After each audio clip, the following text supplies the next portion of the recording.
Oi, you filthy swines! Get in here, sit down, behave yourselves. I'm going to read some stuff. Let's get on with it, I suppose.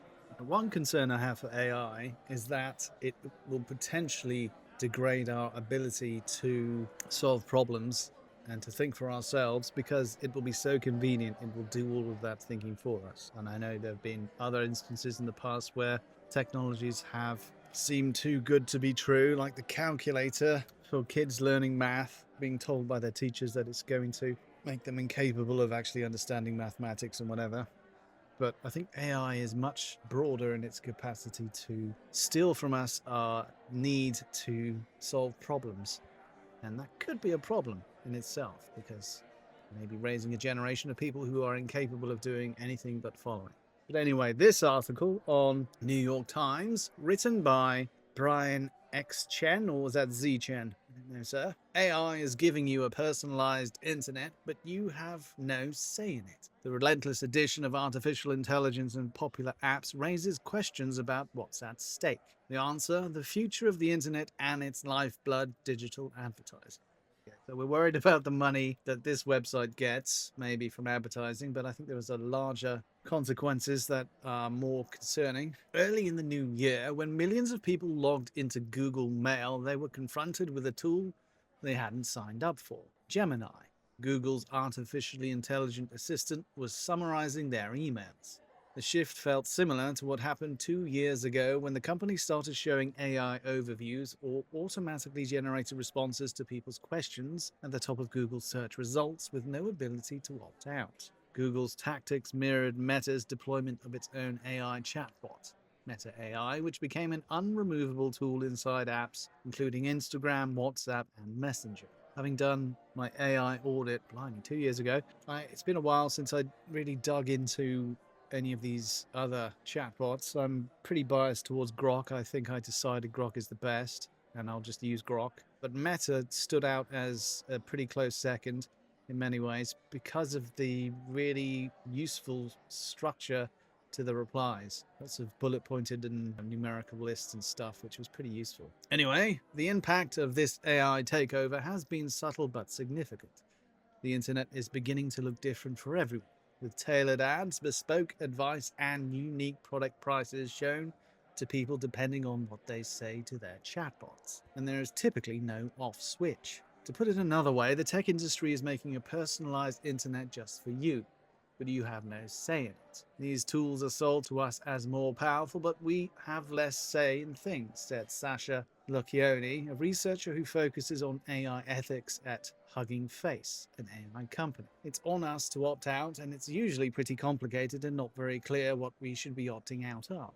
And companies have said they are focusing on creating the best agent, an AI-powered assistant that can write emails, book plane tickets, and do research to empower people. Generative AI is so flexible, adaptable, and capable, they say, the technology can essentially give everyone a unique experience of using the internet through a digital assistant catering to his or her needs. The tech industry's strategy of forcing AI on the masses is at odds with feedback from many users.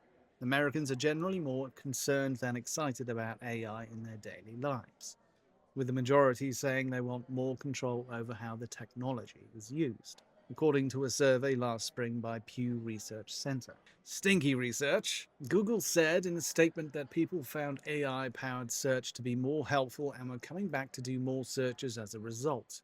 The company added that it offers a web tab on google.com to filter out AI-generated results, but that people use it for only a tiny fraction of searches. Meta said people could choose whether to engage with Meta AI across its apps. However, avoiding interacting with the AI would be difficult for most people to do because the AI assistant is part of the search tool in some apps, including Instagram.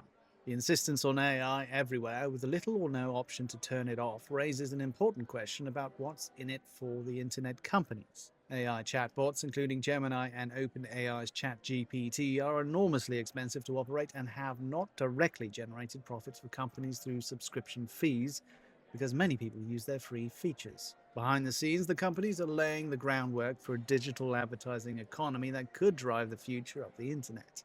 The underlying technology enabling chatbots to write essays and generate pictures for consumers is being used by advertisers to find people to target and automatically tailor ads and discounts to them.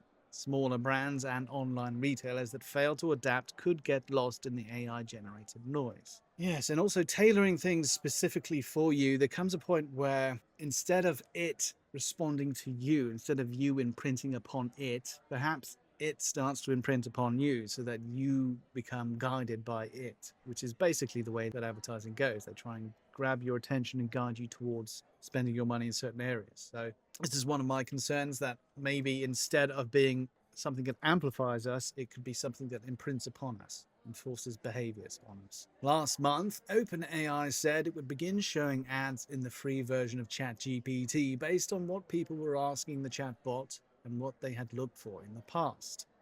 In response, a Google executive mocked OpenAI, adding that Google had no plans to show ads inside its Gemini chatbot.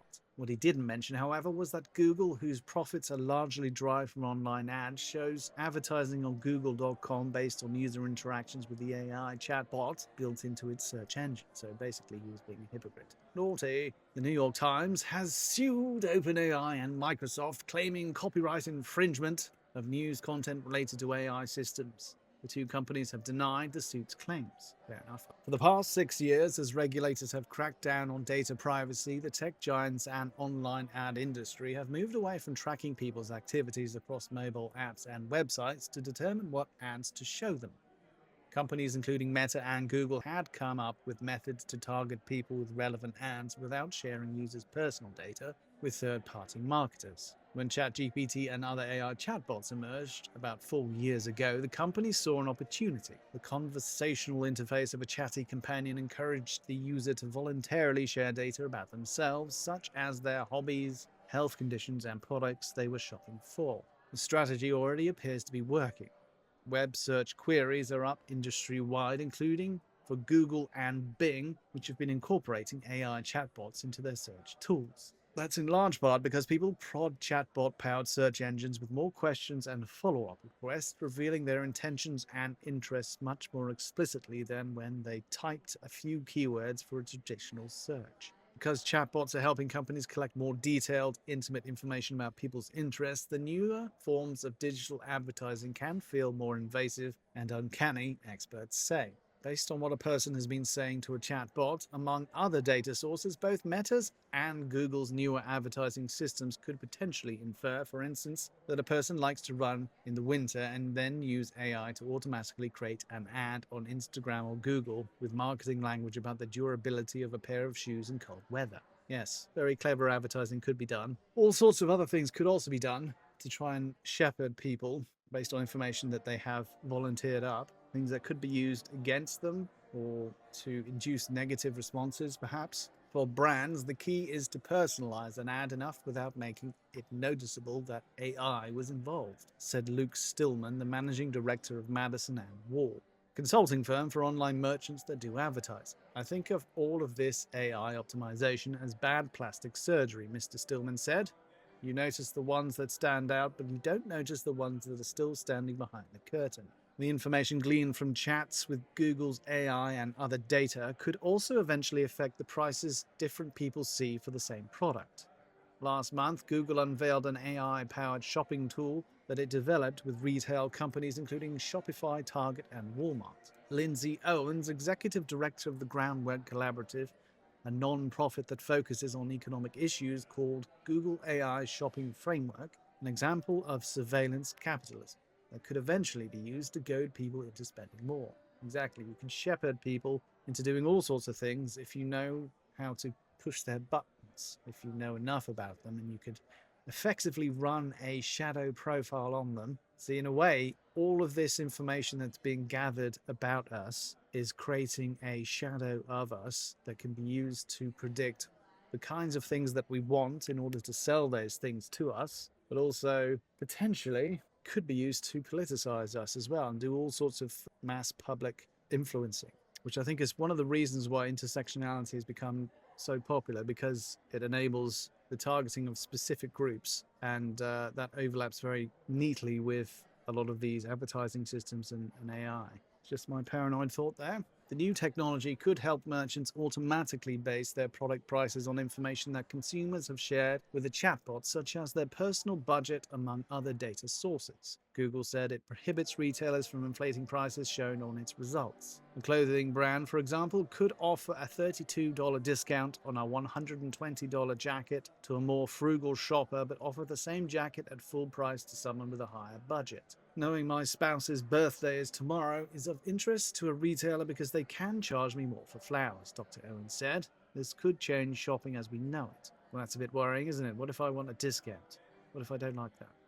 Smaller rivals to Google and Meta, including Mozilla, the maker of the Firefox web browser, and DuckDuckGo, a search engine with a focus on data privacy, have called out the lack of control that users have over how they use AI. This month, Mozilla said a new version of Firefox would include a broad set of controls to turn on or off individual AI features. Anthony Enza DeMeo, Mozilla's chief executive, said the risk of putting AI everywhere was making the web less open because only the most privileged users can pay subscription fees to take advantage of the most powerful models. AI is changing how people browse the internet, so Firefox and Mozilla need to change with it. But that doesn't mean we have to go about it in a way that's going to alienate or piss people off, he said. Last month, DuckDuckGo launched a version of its search engine that filtered out any results containing images generated with AI. The company asked users whether they did or did not want to use AI, and about 90% of respondents voted no AI. But even if smaller companies are offering methods to turn off AI in their products, it would still be difficult to avoid the AI baked into products made by Google and Meta, whose tentacles reach into nearly everyone's life through services like email, word processing, text messages, and social networking apps. Mark Zuckerberg, Meta's chief executive, said in the company's recent earnings call that 3.58 billion people, or roughly 44% of the world, use at least one Meta product per day. Google's share of the global search market has held steady at around 90%. Camille Bazbaz, that's a bloody awesome name there, well done, an executive at DuckDuckGo overseeing public affairs, marveled at Google's power to keep people loyal. I am marveling at your name, sir, or madam. Give you a bit of a salute there. Big companies that have users locked in can get it wrong for a very long time before they ever get fired by a user. Mr. Bazbaz said, AI overviews on Google. Everyone thought it was bad for at least 2 years. And it's not like people left. Exactly. No, they didn't go anywhere. A lot of people don't seem to like using AI, but then they find it kind of creeping up on them. I use it as much as I can. I'm going to be using it more. I'm making a point of using it and getting more into using it. This chap has a good point. It is concerning that you might have prices swapped out based on your need, just as how Uber has surge pricing for certain peak points of the day, but at least that surge pricing is shared evenly across people, and similar to other periods where prices may go up, perhaps during the Christmas shopping season. There's a short spike of discounts on Black Friday, but then things tend to not really be discounted that much before Christmas, and then afterwards they go down in price again. But if you're being targeted specifically because it's your spouse's birthday and the AI knows that your spouse likes this perfume and suddenly you can't find it discounted anywhere because all the bots are talking to each other and going, this dude over here will pay twice retail price. So they could really fleece you, which is a concern. But the whole idea of having a personalized internet is concerning to me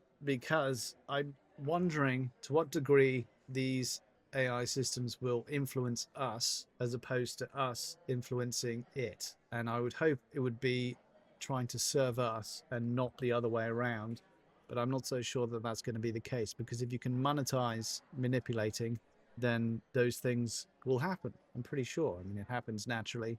It emerges out of free market, and I think the free market is the best way to go. I think we need to encourage free market and trade. So AI is kind of tricky when it comes to manipulating people's wants. So yeah, that's the kind of angle I come from. He comes from a different angle, but it's also very enlightening.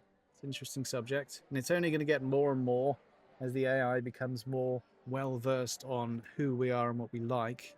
I think you can expect to see quite a well fleshed out shadow profile of yourself in the background, and that's only going to become more and more present, I think, in the future going forward. One thing that nobody seems to ever talk about is how this data at some point is going to reach a threshold where they'll have so much information on you, they could effectively run an instance of you in the background that emulates you, such that they could make you do pretty much anything, or they could influence you in certain ways, or they could query this model to see what products you might like, or to see how they could potentially influence you into deciding certain things. So there's an awful lot of soft manipulation that could happen in the future using AI, just simply knowing how you think and using that to try and influence you. For good or bad, I don't know. So I shouldn't really think on the dark side. Perhaps this is all for good. Perhaps we can smooth over frictions and tensions between people by enabling AI to explain things in ways that are particular to the people concerned. Perhaps we could avoid wars by having AI intercede and explain things in ways that are understandable to various groups that maybe have conflicts. So there are other ways that you could use these shadow profiles and AI to try and bring people together. So let's hope that's the future. But we shall see. We've got to live through it first, haven't we? We've got to talk about it and live through it. But there we go. Make sure you hit that like button wherever you are. But that is it for now. And the only thing I have left to say is Pigwig out. Oink, oinkity, snort, snuffle, snuffle, squee, oink, oink, wee, squeal, snort, snort, oinkity, squee. Oink, oink, oink, oink, squee, squee, wee, wee, wee, snuffle, snort, squeal, squeal, oinky, oink, snort, snort, squee, oink, oink, oink, oink, oink, oink, wee, wee, wee, wee, oh. Snort, snuffle, oink, squee, squeal, wee, snort, oinky, oinkity, oink, oink, snuffle, wee, squee, snort, oink, squeal. Oink, oink, oink, oink, squee, squee, wee, wee, wee, snuffle, snort, squeal, squeal, oinky, oink, snort, snort, squee, oink, oink, oink, oink, oink, oink, wee, wee, wee, wee, oh. Oink, oinkity, snort, snuffle, snuffle, squee, oinkity, oink, oink, snuffle, wee, squee, snort, oink, squeal. Oink, oink, oink, oink, squee, squee, wee, wee, wee, snuffle, snort, squeal, squeal, oinky, oink, snort, snort, squee, oink, oink, oink, oink, oink, oink, wee, wee, wee, wee, oh. Squeal, squeal.